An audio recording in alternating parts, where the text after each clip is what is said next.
So we're almost done. We have two more phases left. Phase 8 is adding effects and refinement. So if we wanted to explore more effects, gradients, 3D, shadows, this is exactly when we add those final polish touches to the logo. This is after we get approval for colors. So we have approval for the concept from the client. We have approval for colors. So now we can really kind of spice this up a little bit, and we need to create an icon that goes along with this because that's part of the logo design package for this client, the little app icon and also the logo itself. So we need to create these in tandem with each other. So we have our colors already picked out for our flat design. I wanted to try out a couple of polished versions of this logo, and let's focus on this app icon. We really want it to pop out because right now it's just flat, and we can add a little bit of style to this. So let's do a version that works really well on white backgrounds. So we can explore gradient options here. For the logo, just kind of a top-down lighting. And let's make this orange. And we have all of our color palettes saved here so we can easily access those. Just creating a slight gradient to give the effect of highlights and shadows. And so one thing I wanted to explore with this, and let me get the gradient at the right angle here. Have it be a little bit more top down. I really want this arrow to pop out quite a bit. And what I thought we would do is have a version that had a 3D element to the arrow because you have this nice carved out space. So what I'm going to do is I'm going to go up here and I'm just going to use my 3D tools, extrude and bevel.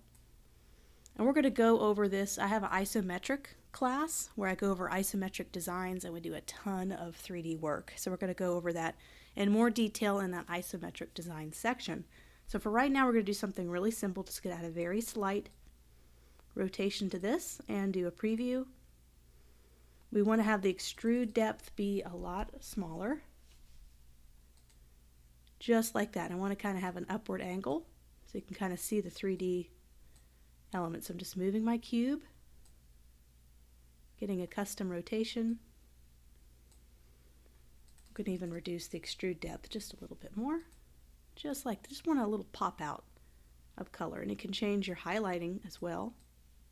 Great, so just adding that little 3D element helps. If I ever want to expand this, make it a finalized shape, because right now I can go back to my properties panel and double click on this and I can change it anytime.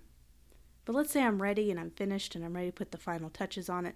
You can always go up to Object and you can always expand your appearance. That'll kind of outline the 3D bevel effect and kind of lock it in, just like creating outlines. So now it's locked in. And I can even, now that I've expanded the appearance, there's two separate shapes now. So it's just like if I were to draw it with the pen tool by hand. So now I can take this, apply our color here that we selected, and take this color and do the same thing.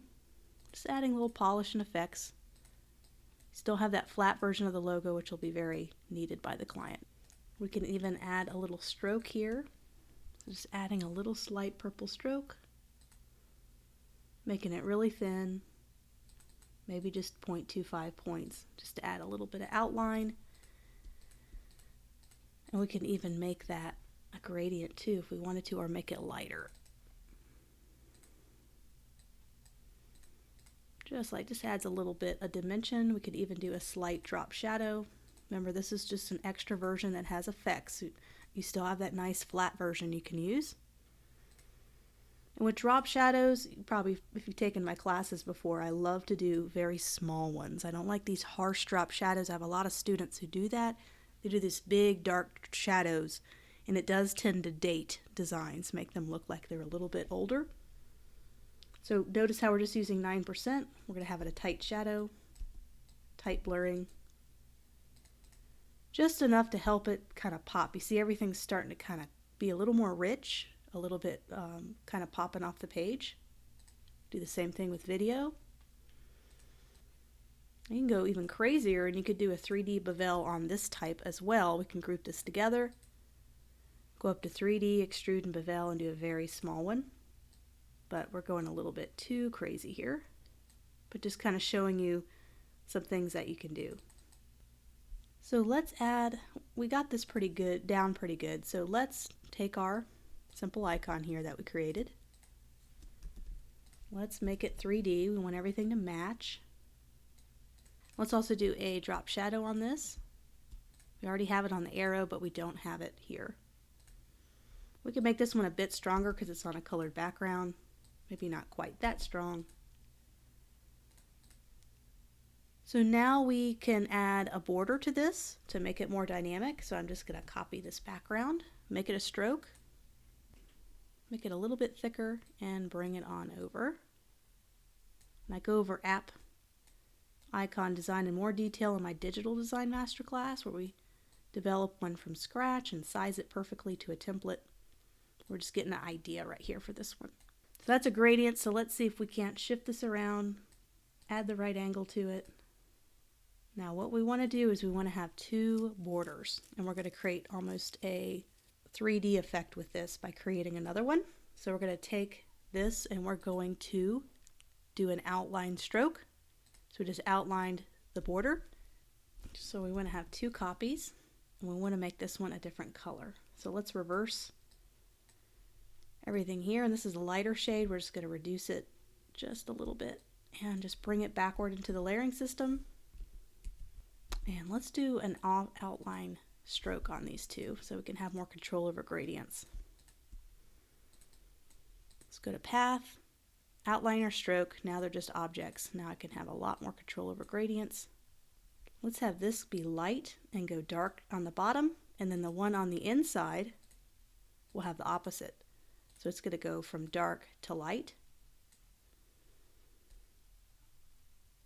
So you notice it creates kind of that cool 3D effect. So I've just kind of reversed, just basically two strokes, outline the paths, and just reverse the shadows and highlights to create that cool shadow. Look, almost looks like a shadow cast here, and we could fix this up a little bit later. So you can see how we're adding a little pizzazz, and we could continue to go down the line. We've got a couple other backgrounds we have to work with. So a lot of these we can just copy and paste and then adapt it to the new background. So in this case we want to have white, and we could use our little gradient option that we already kind of developed here. Give it an angle and then switch out these colors. We make that a nice bright orange, or we can keep it purple, whatever we want to do. So you're going to continue that process until you work through all three. And you'll notice a couple of different design elements we have here. And that's something where it starts to get a little bit more into the branding process. So if you're hired to do the branding, then this is a great time to start incorporating other branding assets. So what is a branding asset? A branding asset is anything that exists outside of the main logo to complement the logo or complement the brand. So in this case, this background is a brand asset. And this little triangle thing is a brand asset. So I'm going to teach you real quickly how I kind of came up with the idea of the triangle. The original slanted arrow, it's an aspect of the logo I thought we could expand further and kind of have created this cool background effect. So I took this and I want to make it a stroke and maybe not make it quite as thick. And all I'm going to do is just go to Object, Path, Offset Path, and do a positive. So I'm going to erase the negative and make it a little bit smaller, so maybe 0.05 inches, and even smaller than that. Let's 2.02. And then I took the outside shape and did the same thing. And then you do the same thing. You just keep doing this over and over until you get this really neat echoing effect. You can kind of see it in action here.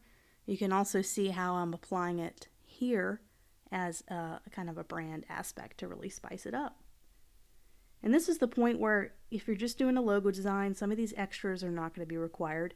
But when you want to create and craft a logo for a portfolio presentation, sometimes these extra brand assets go a long way in helping you present this in a really neat, polished manner. Take, for instance, this marbled background. I created this easily in Adobe Photoshop by creating a purple document, purple color, and then overlaying a couple of lighter purple color rows. Went and used the liquefy tool and did some liquefying experiments and created my own marble texture. This looked really good as opposed to just using plain purple as a way to add motion and almost a sense of animation with the background asset. It just makes the presentation overall more rich.